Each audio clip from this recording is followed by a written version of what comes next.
교회 역사 속에서, 교회사 속에서 가장 뜨거웠던 논쟁은 기독론이었습니다. 예수님에 관한 그런 신학이었죠. 특별히 예수님의 성육신의 신비를 중심으로 예수님의 신성, 하나님 되심과 예수님의 인성, 사람 되심을 어떻게 이해하는지가 굉장히 큰 논쟁점이었어요. 예수님은 창조되신 분이 아니십니다. 영원 전부터 하나님 아버지와 또 성령 하나님과 함께 하신 오직 한 분이신 하나님이셨어요. 예수님은 하나님이셨고 하나님의 본성을 가지신 분이셨습니다. 그런데 성육신을 하면서 마리아에게서 성령으로 잉태하시면서 태어나심으로써 인간의 본성을 가지셨어요.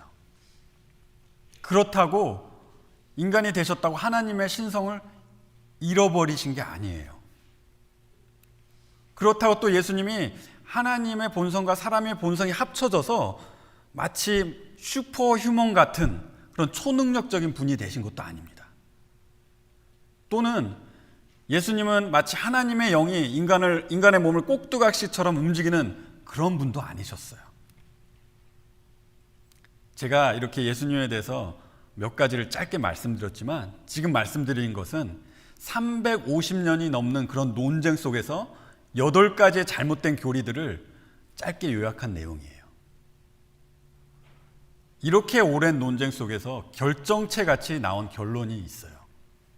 바로 예수님은 한 인격체이시면서 완전한 하나님이시면서 완전한 사람이라는 거예요. 하나님의 본성을 가지고 계시고 사람의 본성을 가지고 계신다는 거예요. 한 인격체 안에. 한 인격체가 두 개의 본성이 있다는 것은 예수님의 신성과 인성이 분리되지 않는다는 거예요. 왜냐하면 한 인격체에 있기 때문에. 그렇다고 서로 섞여가지고 막 혼합된다는 것이 아닙니다.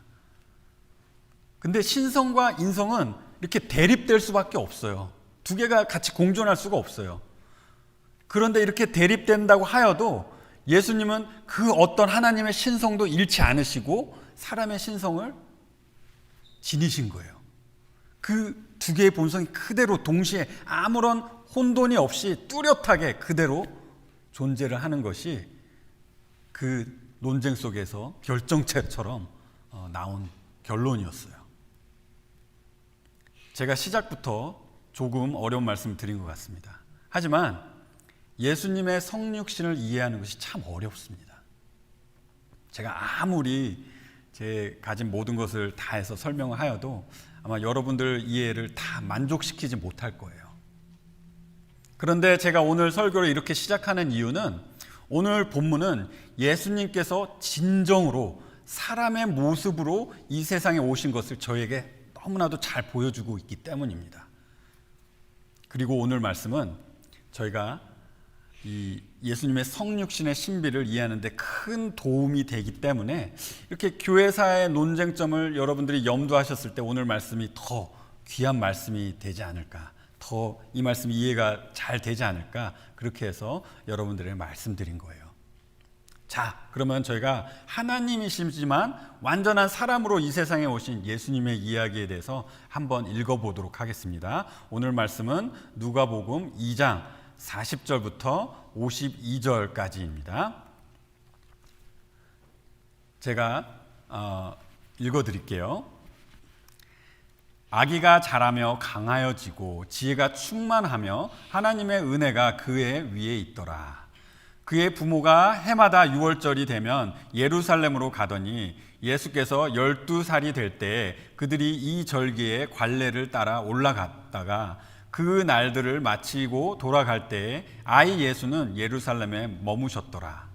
그 부모는 이를 알지 못하고 동행 중에 있는 줄로 생각하고 하룻길을 간 후 친족과 아는 자 중에 찾되 만나지 못하매 찾으면서 예루살렘에 돌아갔더니 사흘 후에 성전에서 만난즉 그가 선생들 중에 앉으사 그들에게 듣기도 하시며 묻기도 하시니 듣는 자가 다 그 지혜와 대답을 놀랍게 여기더라. 그의 부모가 보고 놀라며 그의 어머니는 이르되 아이야 어찌하여 우리에게 이렇게 하였느냐 보라 내 아버지와 내가 근심하여 너를 찾았노라. 예수께서 이르시되 어찌하여 나를 찾으셨나이까? 내가 내 아버지 집에 있어야 될 줄을 알지 못하셨나이까 하시니 그 부모가 그 하신 말씀을 깨닫지 못하더라. 예수께서 함께 내려가사 나사렛에 이르러 순종하여 받드시더라. 그 어머니는 이 모든 말을 마음에 두니라. 예수는 지혜와 키가 자라며 하나님과 사람에게 더욱 사랑스러워 가시더라. 아멘. 오늘 본문은 예수님의 유년기부터 청년기까지의 이야기입니다. 짧지만 그렇게 예수님의 그 인생의 거의 대부분을 요약해주는 그런 말씀이에요. 근데 오늘 본문은 예수님의 사람 되심, 인성을 집중적으로 저에게 가르쳐 줍니다. 그래서 말씀 속에서 저희가 예수님이 어떠한 사람인지를 관찰해 볼 수가 있어요.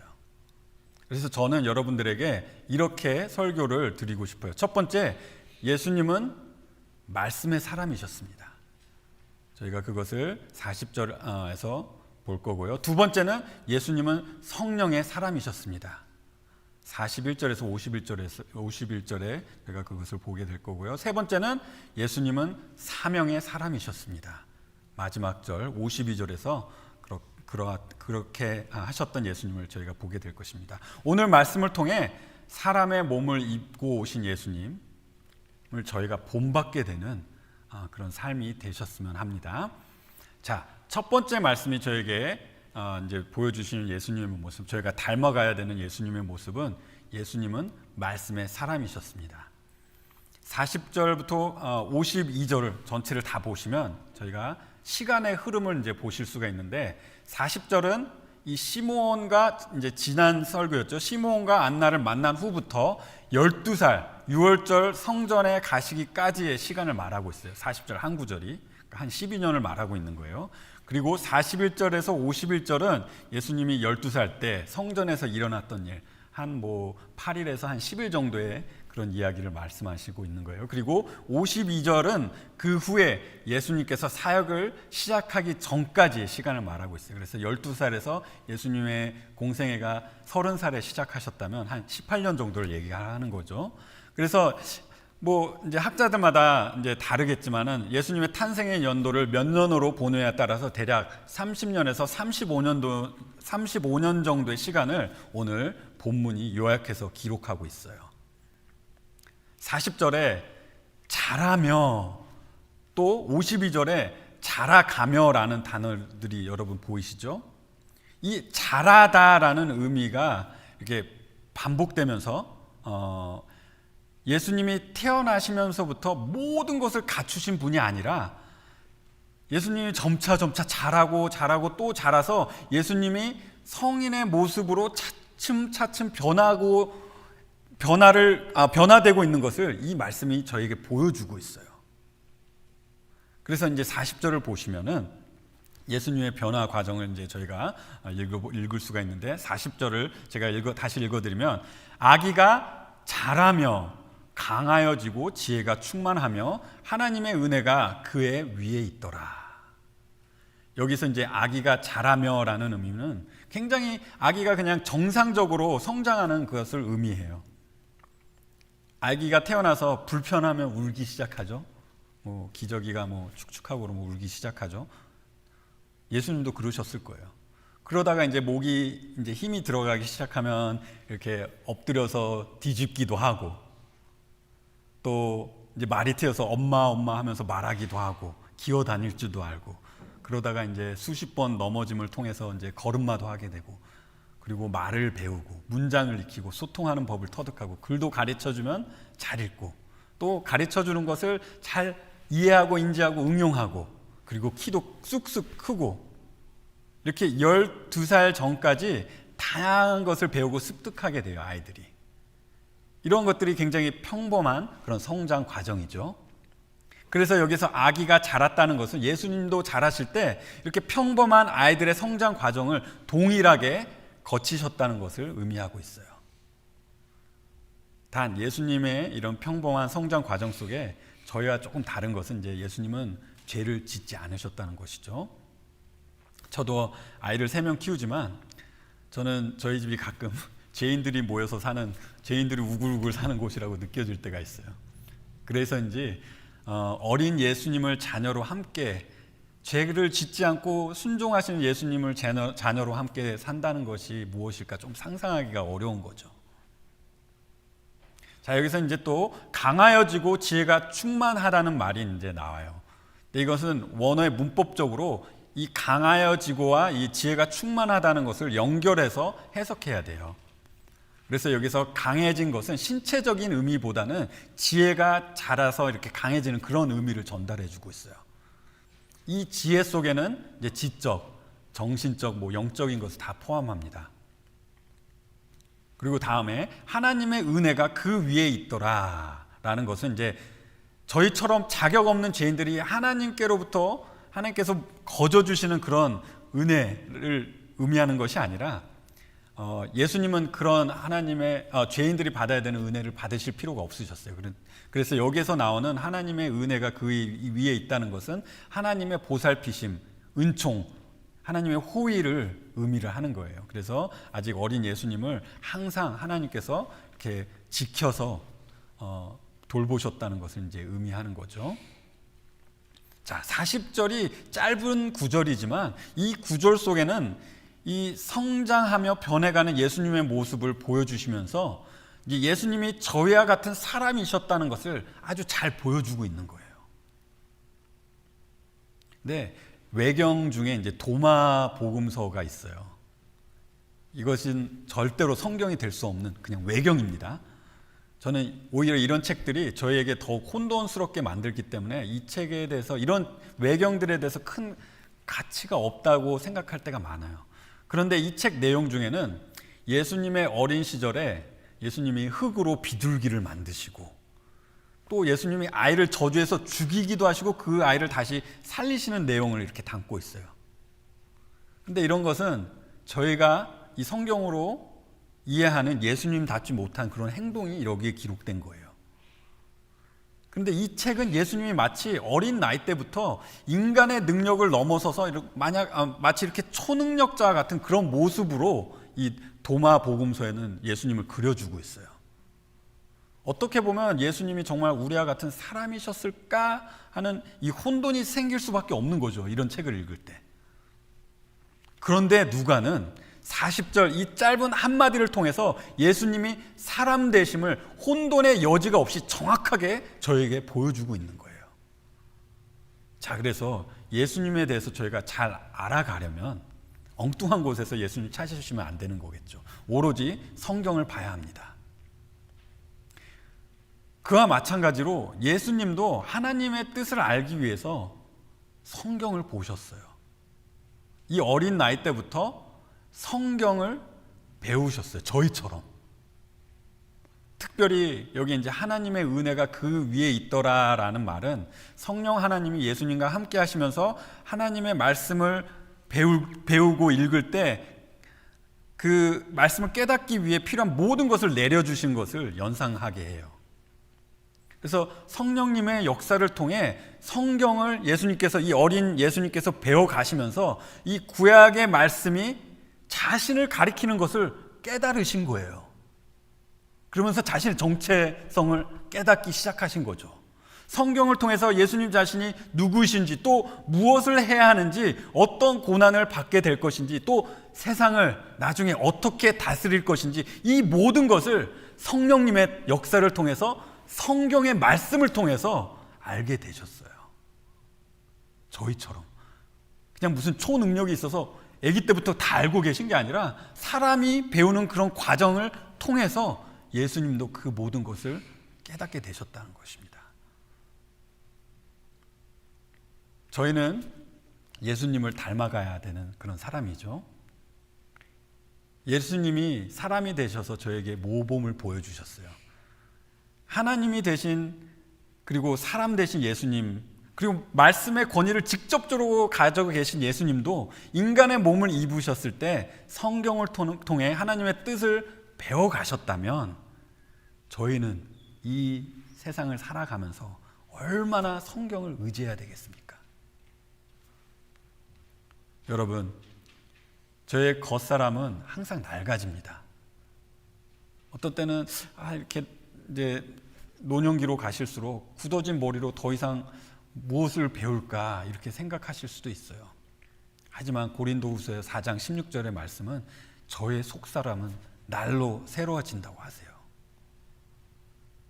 저희는 예수님께서 말씀으로 그 지혜가 강해지셨던 것처럼 저희 속사람도 매일매일 말씀으로 새롭고 강해져야 하는 것입니다. 여러분, 말씀의 사람 예수님을 본받아 닮아가시지 않으시겠습니까? 자, 두 번째, 예수님은 성령의 사람이셨습니다. 누가는 예수님이 12살 때 있었던 일을 기록하는데 정말 놀라운 일을 기록합니다. 놀랍기는 하지만 이 이야기 속에는 예수님의 초능력 또는 기적이라고 할 만한 일들을 기록한 것이 아닙니다. 자, 이 상황이 어떤 상황이었는지 저희가 한번 보면 41절에 그 부모가 해마다 유월절이 되면 예루살렘으로 가더니, 그 당시에 이제 지켜야 될 이제 절기가 있었어요. 유월절, 오순절, 초막절 이렇게 세 가지를 항상 이제 예루살렘에 방문해서 이제 지키도록 그렇게 율법이 정해져 있었는데, 이제 포로 귀환 이후에 이제 로마 제국에 지금 앞제 있죠. 예수님 때는 이 세 개 절기를 다 지키는 것이 굉장히 어려웠어요. 쉽지가 않았어요. 그래서 이제 그런 어려움을 이제 봐주기 위해서 이제 남자들만 예루살렘에 가서 이제 절기를 지키는 게 이제 보편적이었던 것이죠. 특별히 이제 그 세 가지 절기 중에서도 이제 패스오버, 이 유월절만 지키는 그런 이제 모습도 저희가 이제 볼 수가 있는데, 그런데 마리아는 요셉을 동참해서 이 절기를 지켜요. 이런 것을 봤을 때 이제 지난번 설교에서도 말씀드렸지만 이 두 사람, 예수님의 부모로서 이 엄마 아빠 된 이 두 사람이 얼마나 신실한 사람인가를 다시 한번 여기서 이제 볼 수가 있는 거죠. 이제 42절에 예수께서 12살이 되었을 때 그들이 이 절기의 관례를 따라 올라갔다가, 이제 그 당시에 유대인들의 자녀 교육을 살펴보면은 이제 남자 아이들은 3살 때부터 이제 여기에 이렇게 끈처럼 이제 술이 달린 옷을 입어요. 이제 그 술이 무엇을 의미하냐면, 이 술을 아이들이 보면서 하나님의 율법을 기억하도록 이렇게 3살 때부터 그렇게 교육을 시켜요. 너 이거를 보면은 하나님의 율법 이걸 생각해야 되고 이거를 생각해야 된다. 이제 3살 때부터 그렇게 가르치는 것이죠. 그리고 5살 때는 이제 모세오경 율법과 이제 기도문, 할렐이라고도 하죠. 기도문과 이제 시편의 많은 이제 말씀을 엄마에게로부터 이제 배웠어요. 마리아에게로부터 이제 배웠겠죠. 그리고 이제 10살 때가 되면 미시나를 이제 배우도록 했었는데, 미시나는 이제 성경의 주석 같은 거예요. 그리고 이러한 교육을 통해서 13살이 될 때 이 아이가 이런 교육을 통해서 이제 율법을 지키고 자신의 행동을 이제 책임질 수 있는 나이라고 이제 해서 율법의 아들이 된다고 이렇게 해서 13살이 굉장히 중요한 나이였어요. 이 율법의 아들이 되면은 종교적인 이 공동체의 일원으로 이제 받아지게 돼요. 그래서 이제 42절에 예수님이 13살에 근접한 12살의 나이가 돼서 예수님이 이제 이 공동체에 받아져서 유월절에 이제 거룩한 예식에 참여할 수 있는 그런 자격이 주어진 것이죠. 요셉과 마리아가 살았던 나사렛에서 예루살렘의 거리는 이제 지난번에도 몇 번 말씀드렸지만 약 한 80마일, 130km 정도, 약 3일에서 4일 정도 걸리는 여행길이었어요. 그리고 예루살렘은 훨씬 높은 지역이어서 이제 올라가야만 했어요. 이 여행길을 혼자 다닐 때 이제 도적들로부터 이제 강탈을 당하는 그런 위험이 항상 있었기 때문에 유월절에는 이제 많은 사람들이 예루살렘으로 가야 했기 때문에 이제 이런 강도와 같은 위험을 예방하기 위해서 많은 사람이 무리를 지어서 이동을 하였습니다. 이제 이 분위기가 어땠었냐면, 예루살렘에 이제 도착했을 때 이제 많은 사람이 온 지역에서 이 유월절을 지키려고 많은 사람이 이제 다 모였어요. 완전 난리였을 것입니다. 사람들이 막 꽉꽉 메어서 난리였을 것입니다.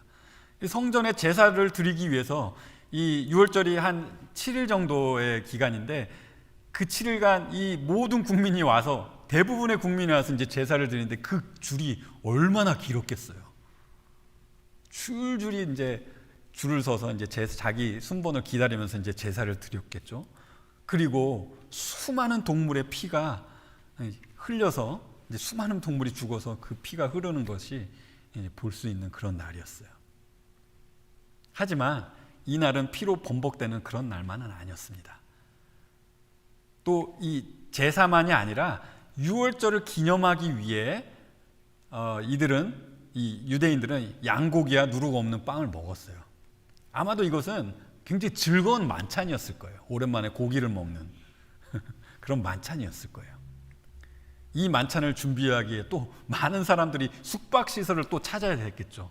그 조그만한 도시에서 또 그 많은 사람들이 오늘 우리 가족이 다 모여서 이거 먹어야 되는데 어디서 먹지, 이렇게 막 굉장히 분주했을 거예요.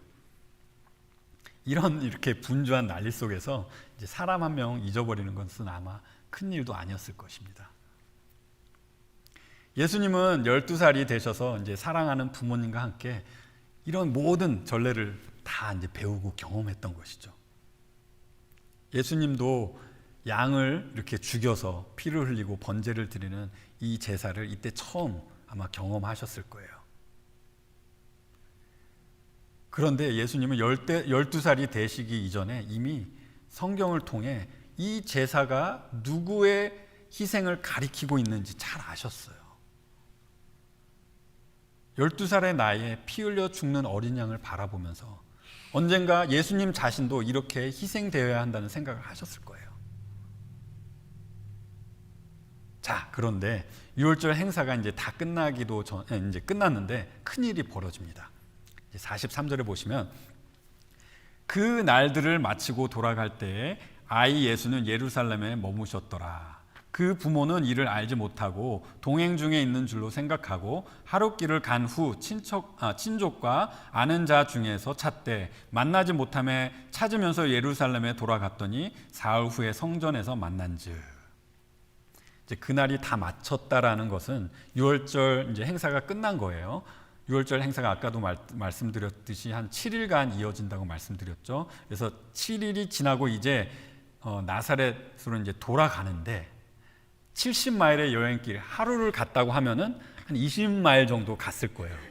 그런데 예수님이 마리아와 이 요셉의 눈에 보이지 않습니다. 그래서 둘은 함께 움직이는 사람 중에 이제 친한 친구들도 있었고 이제 친족들, 아마 그 무리에 있었겠지 하면서 그 사람들한테 가서 예수님을 이제 찾아보는데 보이지가 않는 거예요.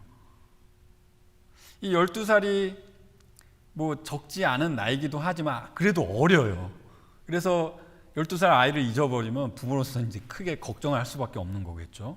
그래서 끝내 찾다가 이제 뒤로 계속 돌아가다가 하루 걸려서 예루살렘까지 이제 돌아가요. 가면서 여기저기 찾아보니 예수님을 찾는데 3일이 걸렸습니다. 이제 가는데 하루, 그리고 이제 찾으면서 오는데 뭐 이틀, 이렇게 해서 이제 3일이 걸린 거죠. 그리고 성전에서 드디어 예수님을 찾게 됩니다. 그런데 요셉과 마리아는 놀라운 광경을 목격해요. 이제 46절을 이제 이어서 읽어드리면은 예수님이 그가 선생들 중에 앉으사 그들에게 듣기도 하시며 묻기도 하시며 듣는 자가 다 그 지혜와 대답을 놀랍게 여기더라. 예수님은 유월절 행사가 다 끝나고 그냥 예루살렘에 남아 계셨어요. 자, 여기서 저희는 죄가 없으신 예수님이 어떻게 저렇게 무책임한 행동을 해서 부모의 속을 썩이나 생각하실 수도 있을 거예요. 하지만 예수님은 이 순간까지 부모를 순종하고 공경하는 아들이었습니다. 그런데 지금 이 순간, 이 말씀의 이 순간은 12살이 되어 부모를 향한 그 순종과 공경이 이제는 하나님을 향한 순종과 공경으로 바뀌는 그런 순간이었어요. 그렇기 때문에 부모를 불순종한 것이 아니라 그 순종의 대상이 하나님 아버지께로 가는 그런 순간이었던 것이죠. 요셉과 마리아가 예수님을 찾았을 때 예수님은 선생들 중에 앉아서 듣기도 하시고 묻기도 하셨다고 이제 합니다. 이스라엘의 교육 현장은 듣고 질문하는 이런 대화식 교육이었어요. 그래서 지금도 이스라엘 예시바라는 대학교 이제 도서관을 가보시면은 여기 도서관은 저희가 아는 도서관처럼 이렇게 조용하지가 않고 시끌벅적합니다. 도서관에서 이제 한두 명씩 짝을 지어서 서로가 이제 자기 의견을 이제 말하고 표현하고 질문하고 이제 대화로 이렇게 막 시끌벅적한 거죠. 그렇게 대화를 해서 자기 생각을 잘 정리하고 또 상대방에게 자기 생각을 검증하고 이렇게 자기의 주장의 능력을 넓히는 그런 교육의 방식이었던 것이죠. 이제 46절은 예수님과 선생님들 사이의 대화를 통하여 이제 그러한 교육의 모습을 보여주고 있어요. 다른 말로 예수님께서 성전에서 선생님들을 만나서 배우고 계셨다는 겁니다. 가르치신 게 아니고 예수님 무슨 막 초능력이 있으셔서 모든 걸 다 아셔서 가르치신 게 아니고 거기서 배우고 계셨어요. 유월절 절기에 얼마나 많은 다양한 랍비들이 거기에 모였겠어요. 아마 유월절은 1년에 한 번 있기 때문에 거기에 유명하다는 랍비들이 다 왔을 거예요.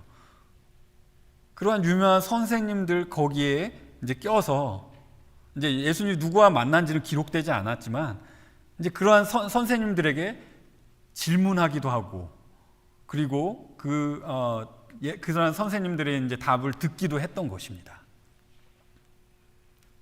거기서 끝나는 게 아니에요. 그뿐만 아니라 예수님은 이 자신이 깨달은 것들을 거기 모인 선생님들에게 이제 답하기도 하셨어요. 이제 그런 예수님의 답을 들었을 때 이 선생님들이 예수님을 너무나도 지혜로운 아이로 이제 보시고 너무나도 다 놀랬던 것이죠. 마치 신동을 보는 것처럼 놀랬을 거예요. 저희 또 가끔 신동을 보잖아요. 막 4살 때 4개 국어를 하고 뭐 수학 뭐 미분 적분을 풀고 이런 아이들 보면은 굉장히 놀랍잖아요. 아마 그렇듯이 선생님들이 예수님의 그런 지혜로움을 보고 그렇게 놀랐을 거예요. 그런데 여기서 예수님을 보고 놀란 사람 2명이 더 나오는데 48절에 그의 부모가 보고 놀라며 그의 어머니는 이르되 아야 어찌하여 우리에게 이렇게 하였느냐 보라 내 아버지와 내가 근심하여 너를 찾았노라. 이제 여기서 놀랐다는 원어는 앞에 구절 이제 47절에 선생님들이 놀랐다는 단어와는 다른 동사예요. 이제 12년 동안 양육한 아들, 너무나도 부모를 잘 공경하고 순종했던 아들에게서 이제 뜻밖의 행동을 경험했을 때, 이제 부모로서 뜻밖의 행동을 아들이 하니까 거기서 생겨난 이 감정적인 놀램인 것이죠. 이제 마리아가 12살 소년이었던 예수님을 보았을 때, 이제 찾았구나 안심도 하면서 굉장히 이제 화가 났을 거예요. 여기에 이제 화를 이제 표현하는 것을 이제 여러분 보시는데, 그래서 예수님을 이제 훈계하듯이 왜 이렇게 했냐고 합니다. 특별히 이제 아버지 요셉을 이제 이유 삼아서 근심하게 했다고 이렇게 기록했어요. 근데 예수님은 그렇게 말하는 어머니 마리아의 말을 사용하셔서 이제 하나님의 말씀에 책임질 수 있는 그 12살 나이의 남자로서 예수님 자신의 삶의 목적이 무엇인지, 또 누가 자신의 아버지인지 육신의 부모인 마리아와 요셉에게 말씀하세요. 그래서 49절에 예수께서 이르시되 어찌하여 나를 찾으셨나이까? 내가 내 아버지 집에 있어야 될 줄을 알지 못하셨나이까 하시니, 마리아와 요셉은 예수님이 마리아의 뱃속에 이제 성령으로 잉태하실 때부터 예수님이 하나님의 아들이시면서 구원자 메시아 되실 것을 이미 알았어요. 여러분들이 누가복음 1장 45절을 돌아가셔서 보시면은 이미 그 내용은 마리아에게 전달된 내용이었어요. 그래서 예수님께서 내 아버지 집에 있어야 된다는 말씀을 하셨을 때 이게 무슨 말인지 대략 짐작을 했을 것 같은데, 그런데 50절에는 그 부모가 그가 하신 말씀을 깨닫지 못하더라라고 합니다. 제 생각에는 이 12년의 세월 속에 마리아와 요셉은 예수님의 신분이 잊혀져 갈 정도로 예수님을 자신의 자식으로만 여겼던 것 같아요. 너무나도 당연한 것이죠. 그럴 수밖에 없어요. 예수님이 사람이셨기 때문에. 인간이 순종해야 될 대상이신 하나님처럼 예수님이 보이시지 않고 이 부모를 의지해야 하고 또 부모의 말을 너무나도 잘 순종하는 그런 사랑스러운 나의 아들처럼 이렇게 보였던 것이죠. 12년간의 세월이 흘러가면 흘러갈수록 예수님의 그 하나님 되시고 메시아 된 그 정체성은 이 부모의 마음에서 희미해졌던 거예요. 그런데 반대로 예수님은 12살의 나이가 돼가시면서 자신이 누구이신지 더 확실하게 깨달으시고 완전하게 깨달으셨던 것입니다. 그렇기 때문에 여기서 하나님을 내 아버지라고 하고 또 성전을 내 아버지 집이라고 그 12살의 나이 때 그렇게 담대하게 말씀하실 수 있었던 거예요. 엄마가 그렇게 막 혼내는데 눈 깜짝 안 하고 그렇게 말씀하셨다는 것은 예수님이 자신의 정체성을 정확하게 명확하게 아시고 그것을 믿으셨다는 것을 저희가 볼 수가 있는 거죠.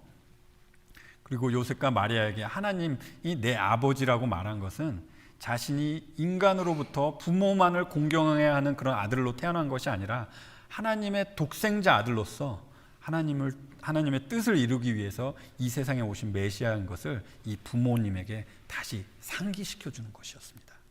마치 아버지 어머니 기억하세요. 제가 누구인지 이렇게 말하듯이 어떻게 보면 자신이 받은 사명을 위해 부모와 자식 관계를 선을 긋는 듯 그렇게 보이기도 해요.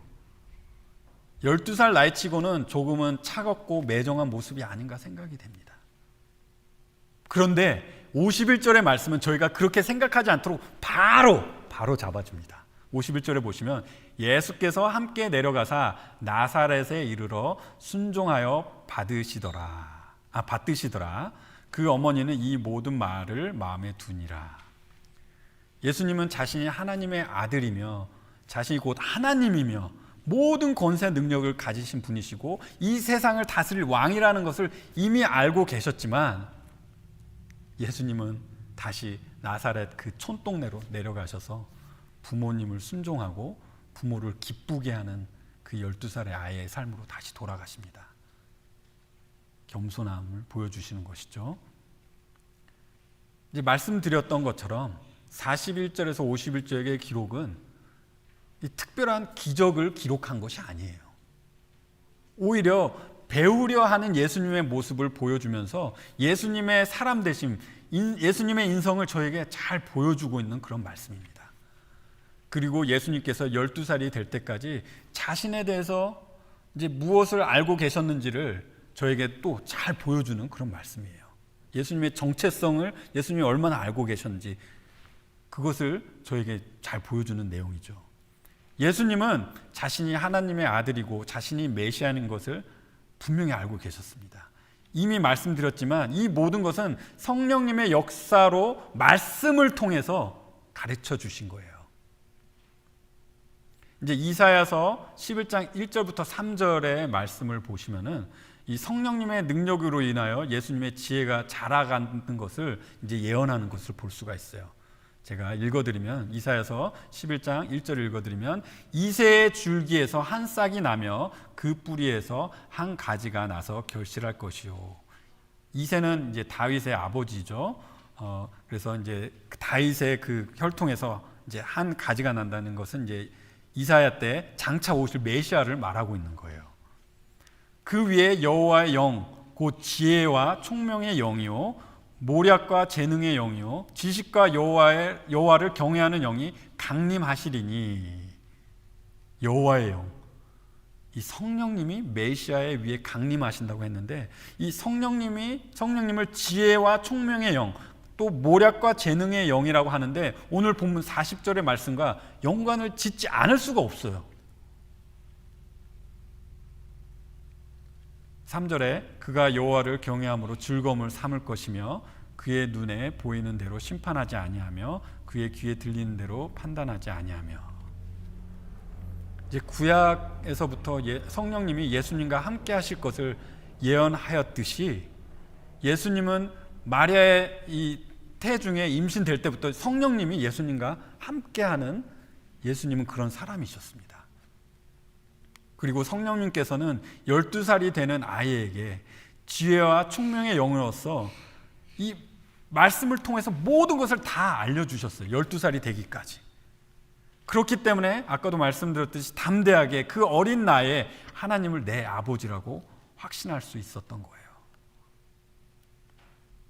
여러분, 예수님은 이처럼 성령의 사람이셨습니다. 성령으로 인도받으시고 성령을 통해서 모든 것을 보시고 모든 것을 배우시는 사람이셨습니다. 여러분, 저희도 예수님처럼 성령의 사람이 되셔야 합니다. 저희가 저희 죄를 회개하여 예수님을 믿고 구원받을 때 예수님은 저에게 보내주시겠다고 약속하신 성령님을 저에게 보내주세요. 성령님께서 저희를 찾아오십니다. 그리고 저희와 함께 항상 함께 하십니다. 저희의 삶 속에 내주하시면서 저희를 떠나지 않으십니다. 그런데요, 저희는 저희 안에 내주하시는 성령님을 근심하게 할 수도 있고 성령을 소멸할 수도 있는 그런 사람들이에요. 이 성령을 소멸한다는 말은 이 성령님의 역사를 마치 이제 그 불에 활활 타오르는 불에 물을 이렇게 끼얹어서 꺼트리듯이 성령님의 역사를 이렇게 방해하는 그런 저희 삶이 그렇게 될 수가 있다는 것이죠.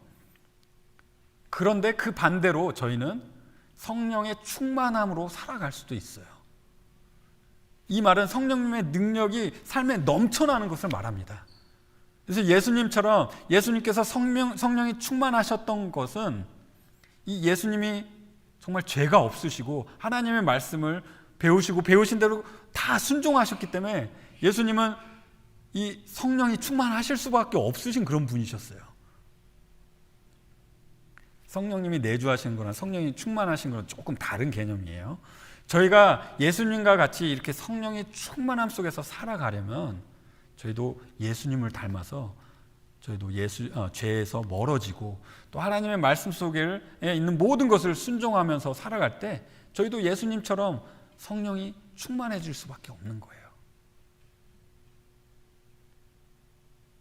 성령이 충만하셨기 때문에 하나님의 뜻을 완전히 이해하시고 아셨던 예수님처럼 저희도 성령이 충만해질 때 성령님께서 하나님의 영광을 위해 필요한 모든 것을 여러분들에게 보여주실 것입니다.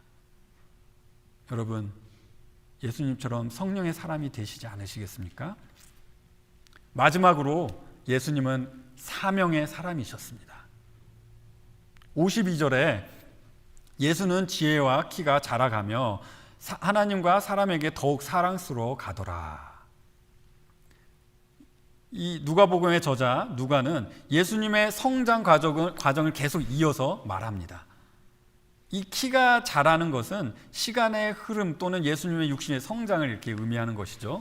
그래서 12살 이후에 이 예수님의 육신의 모습이 성장하여 어른이 되는 그런 모습, 이 변화되는 모습을 저에게 상기시켜 주는 거예요. 그리고 예수님이 지혜도 자랐습니다. 12살 때 모든 것을 다 완벽하게 통달하신 것이 아니었어요. 아직 배울 게 남아 있었습니다. 그래서 성령님과 하나님의 인도하심과 또 이제 성령님의 조명하심을 통해서 성경을 계속 배워 나가셨어요. 그래서 말씀 안에서 그 지혜가 더욱 크게 이제 자라갔던 것이죠. 그래서 12살부터 30살이 되기까지 약 18년 동안 예수님은 성경을 배우고 암기하시고 공부하시면서 하나님의 뜻을 이루기 위한 모든 것을 준비하셨습니다. 또 여기 하나님과 사람들에게 사랑을 받았다는 것은 이것은 율법을 요약하는 하나님 사랑과 이웃 사랑을 저에게 이제 상기시켜 줍니다. 말씀을 배우면서 지혜만 자란 것이 아니라 하나님의 율법의 진수인 하나님 사랑과 이웃 사랑을 지키시고 실천하셨기 때문에 하나님께 사랑받으시고 모든 사람에게 그렇게 사랑받는 모습을 보여주시는 거예요.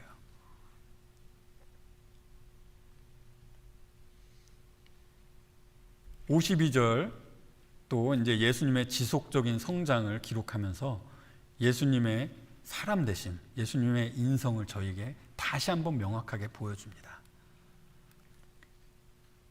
예수님의 그 성령님의 역사 말씀으로 그 지혜가 이제 최고봉에 달았을 때 그때가 이제 예수님의 사역을 시작하는 그때가 된 것이죠.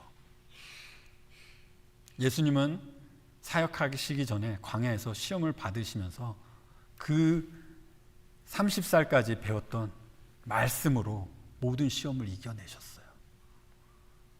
예수님은 제자들을 모으시고 제자들을 예수님께서 배우셨던 그 말씀으로 가르치셨어요.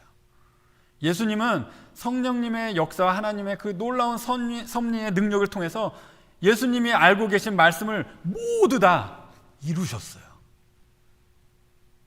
예수님은 예수님의 사명을 다하는 날까지 말씀을 통해 자신의 사명을 철저히 익히셨습니다. 내가 무엇을 해야 되는지. 창세기 3장에 독사의 머리를 짓밟고 승리하실 것을 예수님께서 아셨어요.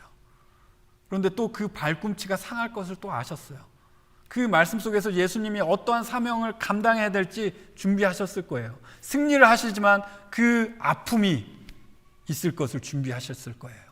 그리고 시편 22편 여러분도 잘 아시죠? 예수님의 십자가의 고난을 너무나도 잘 보여주고 있는 예언적인 그런 시편의 말씀입니다. 예수님이 이러한 말씀을 읽으실 때 자신의 사명 속에서 짊어가야 될 그런 고통과 외로움을 준비하셨을 거예요. 사명을 위해서. 또 이사야서 53장을 읽으시면서 많은 사람들에게 외면을 받고 매를 맞으시고 죽임을 당하셔서 믿는 자들의 질고와 아픔과 허물과 죄악을 짊어지셔야 한다는 그 사명을 준비하셨을 거예요. 그래서 하나님이 정하신 날이 왔을 때 예수님은 저의 죄를 위하여 십자가의 고난을 받으시고 죄의 모든 죄를 짊어지시고 하나님의 심판을 대신 받으시는 그 사명을 완수하셨습니다. 예수님은 이렇게 사명을 받은 사람으로서 자신을 말씀으로 준비시키시고 때가 되었을 때 그 사명을 다 이루셨어요. 여러분, 저에게도 하나님의 말씀은 저에게도 사명을 주십니다.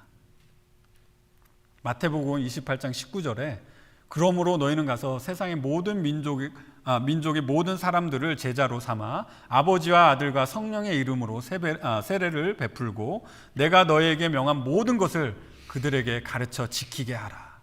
보라, 내가 세상 끝날까지 항상 너희와 함께 있겠다. 라고 그렇게 예수님께서 저에게 명령하셨습니다. 이것은 저에게 주신 명령이자 저희의 사명인 것입니다. 저희가 가는 곳마다 예수님께서 저에게 가르쳐 주신 그 예수님의 말씀, 그 복음의 말씀을 전하는 것이 저희의 모두의 사명인 것입니다. 여기에 강단에서는 저의 사명이 아니라 여러분, 저희 모두의 사명인 것입니다. 여러분, 이를 위하여 여러분들 얼마나 준비된 삶을 살고 계십니까? 예수님의 자신의 사명을 위해 말씀으로 또 성령의 충만하심으로 준비되셨던 것처럼 여러분도 여러분들의 전도의 사명을 위해서 말씀으로 항상 준비된 삶을 사셔야 되는 것입니다. 오늘 저희는 말씀을 통해 사람 되신 예수님의 성장기를 보았습니다. 오늘 말씀이 예수님의 사람 되심, 인성을 강조했다고 해서 예수님의 하나님 되심이 축소되지 않습니다. 절대로 그 어떤 하나님의 성품도 하나도 잃을 수가 없는 거예요. 절대로 축소가 되지 않습니다. 예수님은 인간의 몸을 입으셨지만 동시에 변하지 않으시는 하나님이십니다. 그런데 오늘 말씀을 통해 저희는 사람 되신 예수님을 바라보면서 저희가 닮아갈 수 있는 그 사람 되신 예수님을 이 말씀을 통해서 본다는 게 얼마나 감사한 일입니까? 여러분, 예수님처럼 말씀의 사람, 성령의 사람, 사명의 사람이 되시기를 기도드립니다. 함께 기도하겠습니다.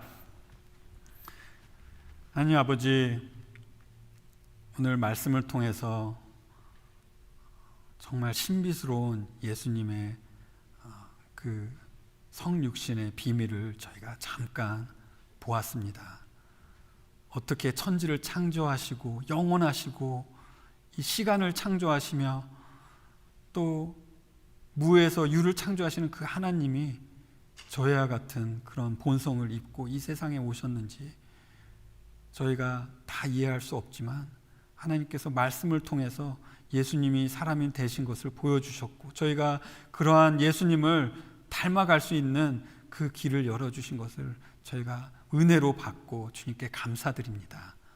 오늘 이 말씀이 저희 마음속에 간직되게 하여 주시고 저희 삶을 변화시키는 그런 말씀이 될 수 있도록 저희 성도님을 주님께서 성령님께서 인도하여 주시옵소서. 감사드리며 이 모든 것을 예수님의 귀하신 이름으로 기도드렸습니다. 아멘.